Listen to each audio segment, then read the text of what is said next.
नमस्कार दोस्तों, स्वागत है आप सबका मेरे YouTube channel Vivek Kumar YouTube channel पे। डेली सुबह 9 बजे आपको मेरे चैनल पे वीडियो मिलेगी। अगर एक से ज़्यादा वीडियो है तो लंच में, इवनिंग में या कभी भी आपको मिल सकती है, बट डेली सुबह 9 बजे आपको एक वीडियो मिलेगी। आप आइए और वीडियो को ज़रूर देखिए।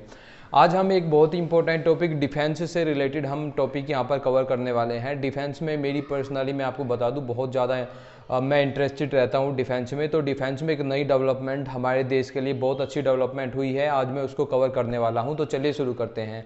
इंडिया ने यहाँ पर अपना लॉन्च किया है first nuclear missile tracking ship जिसका नाम है ध्रुव। ठीक है, तो ये इंडिया ने यहाँ पर लॉन्च किया है। इस आगे इसकी क्या विशेषताएं हैं, क्यों भारत के लिए ज़रूरी है, ये सब हमको यहाँ पर जानने को मिलेगा। मैं आपको बता देता हूँ कि ये जो first nuclear missile tracking ship ये ध्रुव जो लॉन्च किया गया है, इसको हम satellite and ballistic missile tracking ship भी कह सकते हैं, क्योंकि ये सैटेलाइट को और बैलिस्टिक मिसाइल्स को भी ट्रैक कर सकता है। अभी 10 सितंबर को इसको हमारी नेवी में इंडक्ट किया जाएगा। विशाखापट्टनम से इसको इंडक्ट किया जाएगा और वहाँ पर इसकी जो इंडक्शन सेरेमनी होगी, वहाँ पर हमारे NSA national security adviser Shri Ajit Doval साहब भी वहाँ पर प्रेजेंट रहेंगे। तो काफ़ी मोस्ट इम्पोर्टेंट ये एम्बिशियस मिशन है इंडिया का ये। और अभी आपको एग्जाम पॉइंट ऑफ व्यू से ये जानना यहाँ पर बहुत ज़रूरी है आपके लिए, इसको बनाया किसने है। इसको बनाया है हिंदुस्तान शिपयार्ड लिमिटेड ने, और यहाँ पर इसमें जो टेक्निकल जो सपोर्ट था वो प्रोवाइड किया गया है DRDO, defence research and development organisation के द्वारा, और NTRO, national technical research organisation के द्वारा। इन दोनों की देखरेख में शिप को कंप्लीट किया गया है। और यहाँ पर मैं आपको बता दूँ कि सैटेलाइट और बैलिस्टिक मिसाइल के अलावा ये यहाँ पर सी बैड में भी, सी बैड का आल्सो ये यहाँ पर मॉनिटरिंग कर सकता है। अगर अंडर वाटर कोई सबमरीन है तो उसको भी ये ट्रैक कर सकता है। और आजकल अंडर वाटर ड्रोन्स भी बहुत आ रहे हैं, चाइना ऐसे ड्रोन्स बहुत लॉन्च कर रहा है अंडर वाटर ड्रोन। तो अगर अंडर वाटर कोई ड्रोन भी है तो उसको भी ये शिप यहाँ पर ट्रैक कर सकता है। तो देश की सुरक्षा के लिए बहुत ही इम्पोर्टेंट होने जा रहा है ये शिप। इसके अलावा इस शिप को कौन ओन करेगा, किसकी, अब ये जो शिप काम करेगा किसके अंडर में काम करेगा, मैं आपको बता देता हूँ। स्ट्रेटेजिक फोर्सेस कमांड के सोल्जर्स यहाँ पर रहेंगे और वही इसको अब आगे ऑपरेट करेंगे। ऐसे शिप दुनिया में कुछ गिने चुने ही कंट्रीज़ के पास हैं। यहाँ पर भारत के अलावा कि दुनिया में केवल 5 कंट्रीज़ और हैं जिनके पास ऐसे शिप हैं। नाम आपको ध्यान रख लेने चाहिए। फ्रांस, यूएस, यूके, रशिया और चाइना, इन 5 देशों के पास ही ऐसे शिप अभी अवेलेबल हैं। अब इस शिप का जो डिस्प्लेसमेंट वेट है वो मैं आपको बता देता हूँ। इस शिप का डिस्प्लेसमेंट वेट है 10,000 टन्स।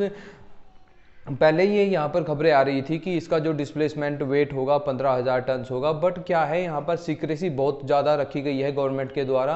गवर्नमेंट यहाँ पर इसके बारे में कुछ भी रिवील करना नहीं चाहती। तो अभी के लिए जो यहाँ पर पता चला है, इसका डिस्प्लेसमेंट वेट है 10,000 टन। और अभी हमारा जो नया एयरक्राफ्ट कैरियर हमने बनाया है उसका डिस्प्लेसमेंट वेट कितना है आपको पता होना चाहिए, 40,000 टन।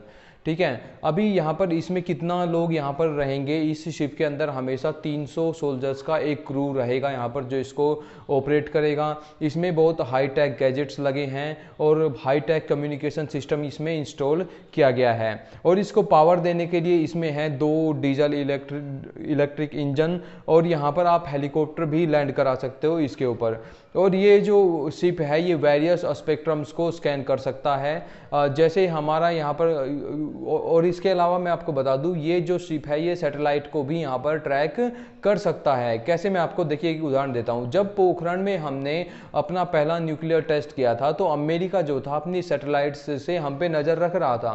तो जब वो सैटेलाइट्स राजस्थान के ऊपर से गुजरती थी तो हम काम बंद कर देते थे, और जब वो सैटेलाइट्स गुजर जाती थी तो हम काम स्टार्ट करते थे छुप छुप के। हमने बहुत दिनों तक काम किया था under our prime minister Shri Atal Bihari Vajpayee ji, तब जाकर हमने ये टेस्ट कंडक्ट किया था। लेकिन अब हमारे पास ये टेक्नोलॉजी आ गई है इस चिप के माध्यम से कि अगर कोई कंट्रीज अपनी सैटेलाइट से हमारी जासूसी कर रहा है यहाँ पर, तो हम ये पता लगा सकते हैं कि ये सैटेलाइट किस देश की है और ये सैटेलाइट भारत पे नज़र रख रही है। तो ये भी हमको बहुत ही बड़ा एडवांटेज देगा यहाँ पर हमारी डिफेंस के लिए। तो यहाँ पर बहुत ही ज़्यादा मोस्ट इम्पोर्टेंट यहाँ पर हो जाता है। इसके अलावा मैं बता देता हूँ कि यहाँ पर ये जो शिप है ये बैलिस्टिक मिसाइल्स को तो ट्रैक कर ही सकता है। हम भी बैलिस्टिक मिसाइल यहाँ पर डेवलप कर रहे हैं, तो जब हम उनका टेस्ट करेंगे तो तब भी ये हमारी हेल्प करेगा और हमको बताएगा कि हमारी जो बैलिस्टिक मिसाइल्स हैं उसकी एक्यूरेसी कितनी है। और यहाँ पर इसमें जो रेडार्स जो लगाए गए हैं, बहुत ज़्यादा एडवांस रेडार्स लगाए गए हैं। पूरे शिप के ऊपर 3 यहाँ पर फुटबॉल जैसा बड़ा बड़ा डोम है, जो कि बहुत ज़्यादा एडवांस एक्स बैंड और एस बैंड एरे रेडार्स हैं, जो यहाँ पर हमारी बहुत ज़्यादा हेल्प करने वाले हैं। इसकी स्पीड की अगर हम बात करें, इसकी स्पीड कितनी है, तो मैं आपको बता देता हूँ। इसकी स्पीड है 26 नोट्स, 26 नोट की मैक्सिमम स्पीड से ये चल सकता है। और ये सिर्फ हमारा बहुत ज़्यादा हेल्पफुल होने वाला है इंडो पैसिफिक का जो हम आइडिया यहाँ पर क्वाड कंट्रीज मिलकर प्रमोट कर रहे हैं, उसमें ये हमारी बहुत ज़्यादा हेल्प करने वाला है। अभी चाइना ने यहाँ पर क्या साउथ चाइना सी में मैं बताया आपको, जैसे अब नए लॉज यहाँ पर इंट्रोड्यूस किए हैं, और भारत का जो व्यापार है 55% वो साउथ चाइना सी से ही होता है। तो साउथ चाइना यहाँ पर भारत को बहुत बुरी हद तक घेरने की तैयारी में है, तो कहीं ना कहीं चाइना को काउंटर करने में भी ये शिप हमारी बहुत ज़्यादा हेल्प करने वाला है। और इसका नाम यहाँ पर न्यूक्लियर मिसाइल ट्रैकिंग शिप क्यों रखा गया है? देखिए, मैं ये बता देता हूँ कि ये जो शिप है ये नॉन न्यूक्लियर मिसाइल्स को भी ट्रैक करेगा। ऐसा नहीं है कि ये केवल न्यूक्लियर मिसाइल्स को ही ट्रैक करेगा, तो वो इसका एक अलग व्यू हो जाता है कि इसका न्यूक्लियर मिसाइल ट्रैकिंग शिप ही नाम क्यों रखा गया है। चलिए हम आगे बढ़ते हैं, बात कर लेते हैं इसकी कोस्ट की। इसकी कोस्ट कितनी है तो मैं आपको बता देता हूं। इसकी कोस्ट है 725 करोड़ रुपए, और ये यहाँ पर इंडिजिनसली बनाया गया है। जो भी इसमें कंपोनेंट्स यूज किए गए हैं वो हमारे इंडिया के ही हैं, तो सारा पैसा घूम फिर के हमारी कंपनीज के पास ही यहाँ पर गया है। तो ये यहाँ पर बहुत ही मोस्ट इंपॉर्टेंट हो जाता है। इसको हम कहीं भी अरेबियन सी में या साउथ चाइना सी में कहीं भी डिप्लॉय कर सकते हैं। क्या आप यहाँ पर ये कहना चाहेंगे कि इसके अलावा भारत को और ऐसी 2-3 शिप बिल्ड करनी चाहिए? आने वाला टाइम बहुत ख़राब होने वाला है। चाइना अरेबियन सी में भी अग्रेशन करने वाला है, साउथ चाइना सी में भी अग्रेशन करने वाला है, तो ऐसी शिप्स की हमको ज़रूरत पड़ेगी। क्या आप ये मानते हैं? और इसके अलावा क्या भारत को यहाँ पर तीसरा एयरक्राफ्ट कैरियर भी बनाना चाहिए? आप मुझे बताइएगा। मैं आपको बता दूँ, एयरक्राफ्ट कैरियर की इंडो पैसिफिक के आइडिया को प्रमोट करने में बहुत ज़रूरत पड़ने वाली है। जापान के पास कोई एयरक्राफ्ट कैरियर नहीं है, हेलीकॉप्टर कैरियर है उनके पास 4, बट एयरक्राफ्ट कैरियर नहीं है। और ये जो यहाँ पर आसियान कंट्रीज़ हैं, जिस तरह चाइना इनको बुली कर रहा है, इनको भी बहुत जल्दी ही यहाँ पर एयरक्राफ्ट कैरियर्स की नीड पड़ने वाली है। तो भारत को अपना 3rd एयरक्राफ्ट कैरियर पे मैं मानता हूँ अभी इमीडिएट बेसिस पे काम शुरू कर देना चाहिए, क्योंकि हमको ऑर्डर मिलेंगे बाद में कि हमको आप एयरक्राफ्ट कैरियर, कुछ आसियान कंट्रीज बोलेंगी हमको एयरक्राफ्ट कैरियर परचेज करना है, लेकिन अगर हमारे पास ही गिनती के एयरक्राफ्ट कैरियर होंगे तो हम उनको कैसे बेच पाएंगे? तो अगर हम एयरक्राफ्ट कैरियर यहाँ पर तीसरा अपना बना लेते हैं तो उससे हमारी जो हिंदुस्तान एयरोनॉटिक्स लिमिटेड जो यहाँ पर कंपनी है उसको भी बहुत ज़्यादा बूस्ट मिलेगा, क्योंकि जब हम एयरक्राफ्ट कैरियर को बेचेंगे तो हम उनको ये भी बोल सकते हैं कि आप हमारे एयरक्राफ्ट्स भी परचेज कीजिए।